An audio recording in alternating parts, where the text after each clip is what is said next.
Hi weavers, I am Anjaneyulu. చూడండి, మీరు మా వీడియోస్ చూడాలనుకుంటే www.youtube.com/anjm videos అనే ఛానల్లోకి లాగిన్ అవ్వచ్చు. రైట్ సైడ్ సబ్స్క్రైబ్ బటన్ ఉంది, సబ్స్క్రైబ్ చేసుకోండి. ఇవే కాకుండా మేము తయారు చేసిన ఛానల్స్ మిన్నీ Telugu videos, MNV speech for you అనే ఒక ఛానల్ ఉంది.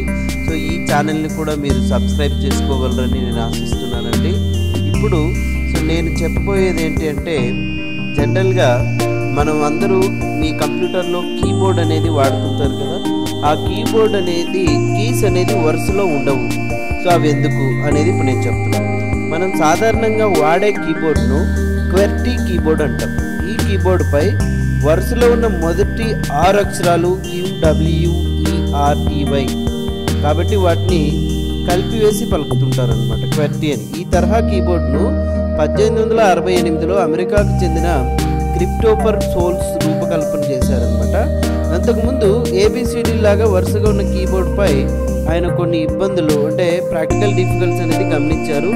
ఇంగ్లీష్ భాషలో కొన్ని అక్షరాలు అతి ఎక్కువ సార్లు, కొన్ని అయితే అతి అరుదుగా వస్తుంటాయి. ఉదాహరణకు QZWXY వంటి అక్షరాలు వాడకం తక్కువగా ఉంటుంది.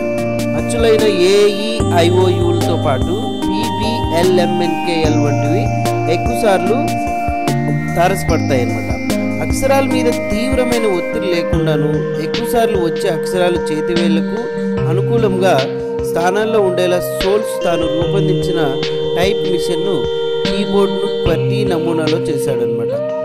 అదే ఈ వెరువడి కంప్యూటర్ కీబోర్డుల్లో విస్తరించింది. కానీ ఆధునిక పరిశోధన ప్రకారం క్వర్టీ కీబోర్డు కన్నా మరింత సులువైన కీబోర్డు అమెరికాలో ఉన్నట్లు రుజువు చేశారు. ఉదాహరణకు DORAK డ్వార్ఫ్ కీబోర్డ్ ఒకటి, కానీ ఇది ప్రచారంలోకి రావడం లేదు.